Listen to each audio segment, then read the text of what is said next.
Hey everyone, and welcome to today's deep dive. We are diving into a topic that makes a lot of us squirm a little bit. The fear of speaking English. No judgment here. Yeah. You shared with us this awesome guide, Overcoming the Fear of Speaking English. Yes. And we are going to break it down, going to help you find your voice and own it.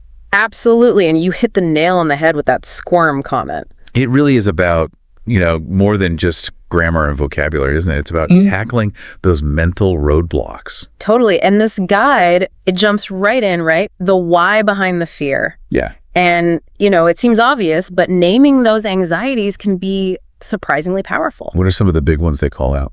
Well, they break it down into three main anxieties. Okay. Fear of judgment, we've got perfectionism, Uh-huh. and good old lack of practice. Okay, let's unpack those. Because I think a lot of us get tripped up by at least one of those, Wow. probably all three if we're being honest. Yeah.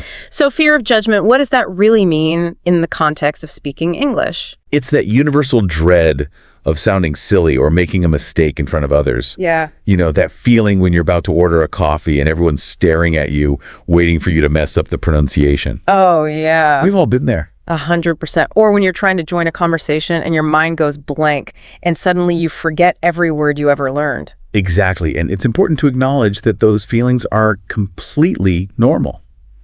It's a natural human response to potential social awkwardness. Which brings us to perfectionism, right? Yes. Because then it's not even about just speaking. It's about speaking perfectly. Like some kind of English-speaking robot. Precisely.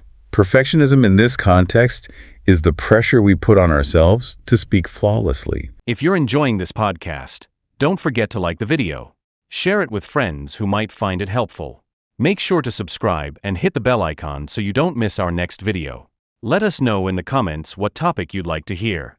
Like a native speaker, which can be totally paralyzing. And to make things even more fun. We often layer on this expectation that we should be fluent, like overnight. Yeah. Like why spend years learning a language when you can magically absorb it through osmosis, right? Yeah, you're absolutely right. It's like expecting to run a marathon without any training. Yes. And that's where the lack of practice anxiety comes in. We get caught in this vicious cycle. The less we speak, the more anxious we become. And then the more we avoid speaking, and it just snowballs from there. It's like that feeling when you haven't ridden a bike in years and you're suddenly terrified, you've forgotten how. Right. But the reality is, once you hop back on and start pedaling, it all comes back. Exactly. And that's where the guide's practical tips really come in handy. Okay. They emphasize that overcoming the fear isn't about diving headfirst into the deep end. It's about starting small, building those positive experiences, and gradually building your confidence. I love that. So instead of signing up for that public speaking competition in English, maybe start with, say, mastering how to order your favorite coffee with all the bells and whistles. You got it. The guide breaks down techniques into a few key areas. Preparation. Uh-huh. Desensitization, which sounds a lot more intimidating than it is. Okay. And good old mindfulness. Okay, those sound less like cure-alls and more like things you can actually do. Right. So let's break those down. What does preparation even look like when it comes to something as seemingly off the cuff as speaking? It all starts with setting realistic goals. Okay.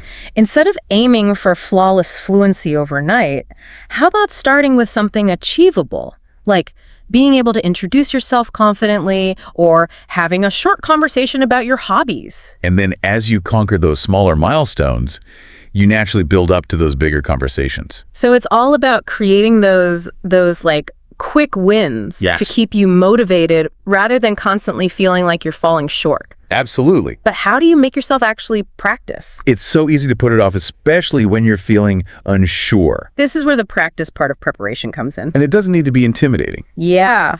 One of the things the guide recommends is weaving English speaking into your daily life. Even if you're not surrounded by native speakers. Think language learning apps, online conversation partners, or even just recording yourself speaking. Like talking to yourself? Isn't that the first sign of going a bit bonkers? Not at all. It can be a game changer. Okay. It might feel a little strange at first.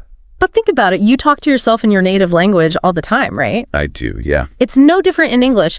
Plus, you can analyze your recordings later and pinpoint areas for improvement. Oh, that actually makes a lot of sense. Especially if you, tend to overthink things in your head anyway. Right. So we've got the preparation and practice down. But what about desensitization? It sounds a bit like exposure therapy. Is that what we're talking about here? You're on the right track. Okay. It's about gradually exposing yourself to those speaking situations that usually trigger your anxiety. So that, over time, the fear response lessens. Okay, It's like yeah. dipping your toes in the water before taking the plunge. You're building up that tolerance. And that could be anything from, like, talking to yourself in the mirror to maybe joining a casual online English conversation group, Exactly. or even just putting yourself out there and using English in those low-stakes situations. Right. Like ordering your coffee in English, even if the barista speaks your native language. That's a great tip. Start small, build confidence, and then bam, you'll be giving TED Talks in English before you know it. Right. Okay, so we've got preparation and desensitization covered. What about mindfulness? How does that factor into becoming a more confident English speaker? That's where we address those in-the-moment anxieties. Okay. Remember that fear of judgment we were talking about earlier? Yeah. Mindfulness techniques are incredibly helpful for managing those pre-speaking jitters and staying calm and present when those anxieties creep up mid-conversation. So what, like meditation apps and stuff? I'll admit I'm a bit skeptical, but if it works, it works. It's not just about meditation apps. Those can be helpful. The guide talks about things like deep breathing exercises, positive visualization, basically. Yeah. Anything that helps you center yourself and quiet those negative thoughts that can, spiral out of control. I can totally see how that would be helpful. Especially in those moments where you feel like you're about to completely freeze up. Right. Instead of panicking, you can, take a deep breath and recenter yourself. Precisely. And with practice, you can train yourself to access these techniques whenever you need them. Which can be a real game changer in terms of managing those in-the-moment anxieties. It's like having a secret weapon against those negative thought spirals. Okay, so we've got our prep work, we've got our desensitization strategies. We've got our in-the-moment coping mechanisms. Right. But this guide also talks about embracing mistakes. Isn't that a bit counterintuitive? Yeah. I mean, making mistakes is what we're afraid of in the first place, right? It seems counterintuitive, but that's where a shift in perspective can be so powerful. Okay. Instead of seeing mistakes as failures, The guide encourages you to view them as stepping stones. valuable learning opportunities. Okay. Remember, everyone makes mistakes when they're learning something new. It's a natural part of the process. Okay, that makes sense, intellectually. But emotionally, it still feels pretty crummy to, mess up. Yeah. How do you actually get to that point of, embracing those slip-ups without letting them, derail your confidence? One powerful strategy is to celebrate the small wins along the way. Okay. Each time you successfully use a new phrase, hold a conversation a little longer, or understand a bit more than you did yesterday. Acknowledge and celebrate that progress. Those small victories build confidence and motivate you to keep going. It's like giving yourself permission to be a work in progress. Exactly. You're not aiming for perfection, you're aiming for progress. Right. And when those bigger mistakes inevitably happen, because they will, Yeah. those times when you freeze up or completely blank on a word, Try to view those as opportunities for growth. If you're enjoying this podcast, don't forget to like the video. Share it with friends who might find it helpful. Make sure to subscribe and hit the bell icon so you don't miss our next video. Let us know in the comments what topic you'd like to hear.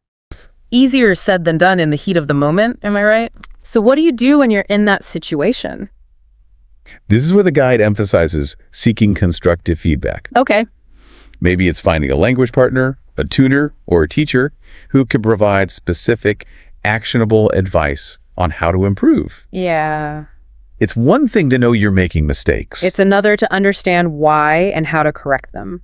That's so true, and it's a good reminder that we don't have to do this alone. Speaking of support systems, Right. the guide also talks about the importance of finding a language partner. Or joining conversation groups. Yes. Which I love. It's not just about solo study, it's about building connections and finding your tribe. Absolutely. Having that supportive community can make all the difference. And it goes beyond just structured learning. Yeah. Don't underestimate the power of immersion.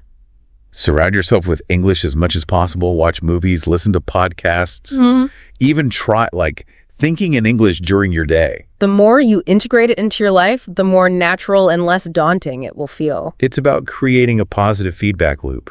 Where every interaction, every bit of progress fuels your confidence. Exactly. And encourages you to keep practicing. Yes. This guide is packed with so much great stuff. It is. It's not just about learning English, it's about personal growth. And pushing past those comfort zones. It really is. What resonates most with me is the emphasis on self-compassion. It's okay to be nervous. Yeah. It's okay to make mistakes. The key takeaway is to keep practicing, keep learning. And remember, the goal is effective communication, not perfect pronunciation. Focus on connecting with others, sharing your thoughts and ideas. That's what truly matters. What a great note to end on. It's a good reminder that language is about connecting with people. And that's something worth striving for, even if it feels a little scary at first. Absolutely. So to our listeners, we're curious, what resonated most with you from our deep dive into overcoming the fear of speaking English? What's the first step you will take on your journey to confident English speaking? Let us know. We'd love to hear from you.